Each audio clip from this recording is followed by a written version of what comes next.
이곳은 발레 봄의 제전에 초연이 있었던 1913년 5월 29일의 파리 샹젤리제 극장입니다.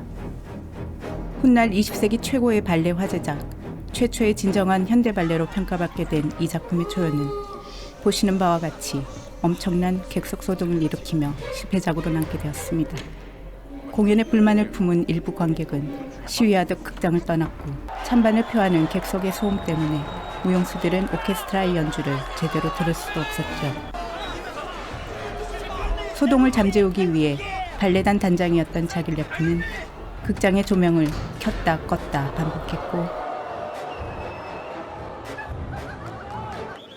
심지어 경찰까지 극장으로 달려왔지만 소동은 끝내 잠재워지지 않았습니다.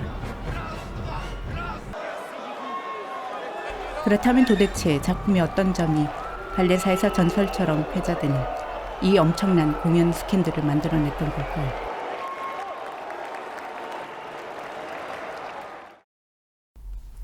안녕하세요. 저는 대학에서 러시아 관련 강의를 하고 있는 박선영입니다.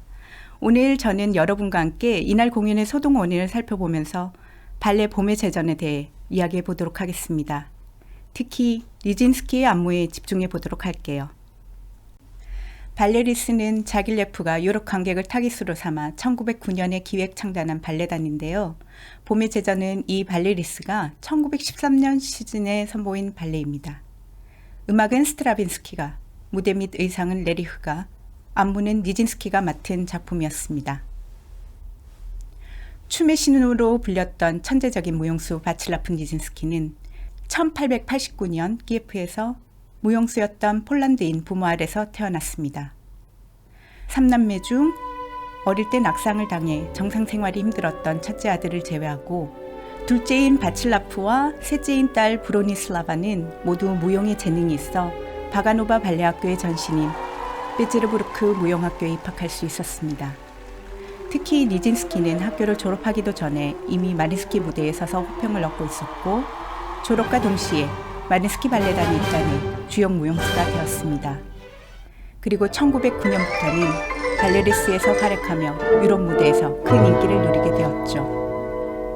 하지만 1913년 동성 연인이었던 자길레프 몰래 니진스키가 자신을 흠모하던 헝가리 귀족 출신의 로몰라 풀스키와 충동적으로 결혼을 하면서 큰 변화를 겪게 됩니다. 자신에게 명성과 생계비를 가져다 준 발레단에서 니진스키는 쫓겨났던 것이죠. 1919년에는 정신 이상으로 병원에 입원하게 되는데 이후 이 정신질환으로 인해 니진스키는 여생을 힘겹게 보내게 됩니다. 니진스키 전기를 쓴 리처드 버클은 니진스키의 생애를 10년은 자라고 10년은 배우고 10년은 춤추고 그리고 나머지 30년은 암흑과 침묵 속에 가려진 60년의 일생이라고 요약하기도 했습니다. 봄의 제전은 스트라빈스키에게 떠오른 고대 러시아 봄맞이 제의에 관한 아이디어에서 탄생한 작품입니다. 이 발레에는 우리가 일반적으로 생각하는 스토리라는 것이 없습니다. 그 대신 고대 러시아의 이교적 봄맞이 의식들이 나열되고 있는데요. 봄맞이 점치기라든지 남녀 청춘들의 봄맞이 놀이, 처녀들의 원무, 대지의 경배하기, 그리고 마지막으로 봄과 대지의 신에게 바치는 장엄하고도 음울한 희생 제의가 무대 위에서 펼쳐지게 되는 것이죠. 총 2막으로 구성된 작품은 1막 7장면, 2막 6장면으로 이루어져 있고 각 장면은 짧게는 1분, 길게는 5분 정도까지 이어집니다. 이 발레는 집단 의례를 다루고 있기 때문에 개인이 아닌 집단의 중요성이 강조되고 있는데요. 안무도 동무보다는 대부분 군무, 그것도 공동체성이 강조되는 원무로 구성된다는 특징을 지닙니다. 이 발레의 예술사적 의의는 19세기 후반부터 유럽 문화계에서 유행하던 신원시주의가 발레 분야에서 최초이면서 가장 완벽한 형태로 구현되었다는 데서 찾을 수 있습니다. 스트라빈스키는 불규칙하고도 강렬한 리듬을 기반으로 원시주의적 음악을 창작했죠. 레리흐는 태양의 신 야릴로를 찬양하는 이교적이고도 목가적인 고대 러시아의 전경을 묘사했고요.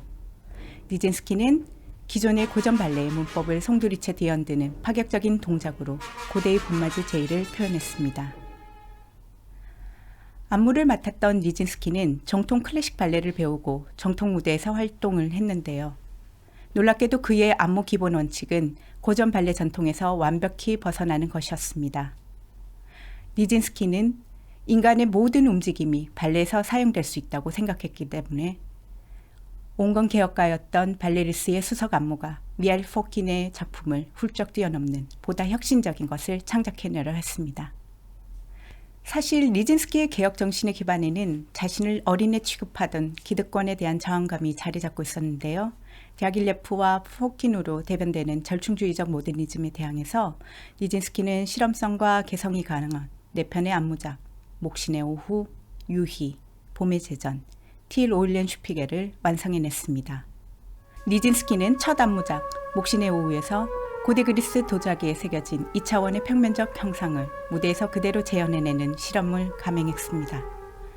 이 공연에서 니진스키는 목신을 맡아 무대에 올랐는데요. 몸의 윤곽을 그대로 드러내는 타이즈를 입은 채 섹슈얼한 행위를 재현했기 때문에 외설성 논란에 휩싸이기도 했습니다. 두 번째 안무작 유희도 예사롭지 않은 작품이었습니다. 유희에서 니진스키와 두 여성 무용수는 운동복 차림으로 테니스 라켓을 들고 무대에 나서서 관객들을 놀라게 했는데요. 이런 두 편의 전작으로 인해 니진스키는 파리의 관객과 평론가들에게 전위적인 안무가로 깊이 각인되어 있었습니다. 그런데 니진스키의 성향을 익히 알고 있던 관객들조차 봄의 제전을 받아들이기는 쉽지가 않았습니다.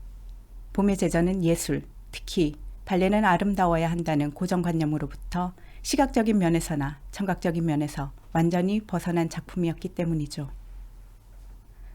스트라빈스키의 음악은 기존의 선율 위주의 발레 음악과는 완전히 달랐습니다. 불규칙적인 리듬과 강세, 예측 불가능한 잦은 변박, 폭발적인 역동성을 지니는 불협화음 등으로 구성되어 있었기 때문에 관객들에게 청각적인 충격을 주기에 충분했죠. 서주를 목간 가운데서 가장 낮은 음역을 지닌 바순으로 시작하는 것도 의외인데다 관악기가 선율을, 현악기가 리듬을 맞는 아주 특이한 구성을 보이고 있습니다.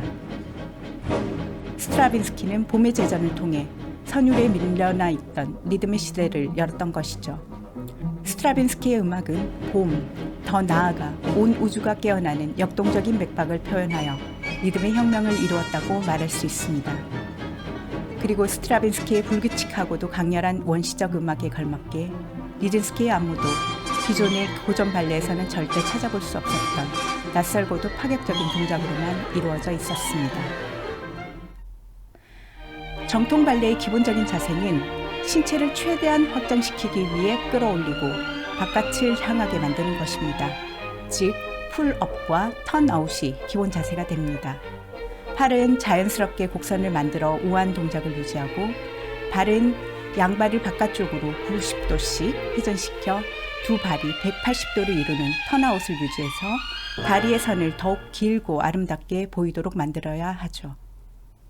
하지만 봄의 제전에서 니진스키는 고전 발레가 지향하는 가볍고 유연한 동작을 모두 거부하고 부자연스럽고 묵직한 동작으로 바꾸어 버렸습니다.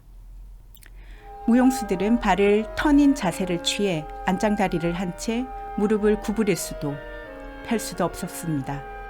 게다가 팔은 우아한 곡선이 아니라 부자연스럽게 꺾은 직선 상태를 유지해야 했습니다.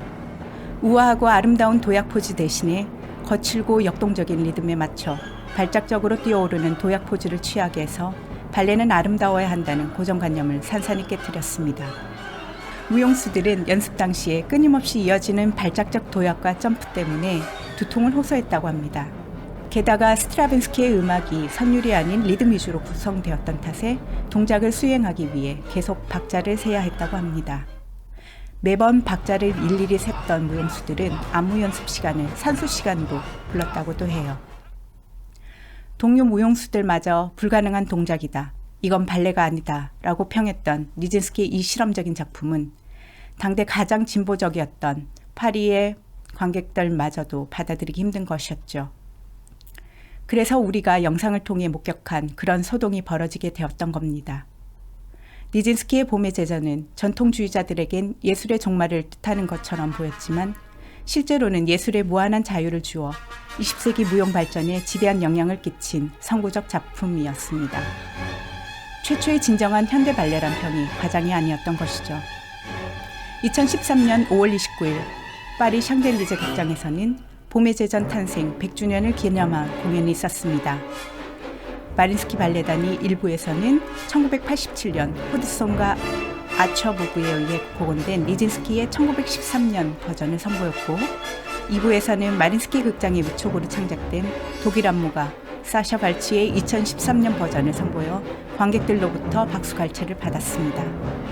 이 공연은 실황 생중계 되어 러시아 관객들도 함께할 수 있었습니다. 니진스키의 여동생 브로니슬라바 니진스카야는 회고록에서 니진스키에게의 무용은 그의 믿음이자 생명이며 영혼이었다고 쓰고 있습니다.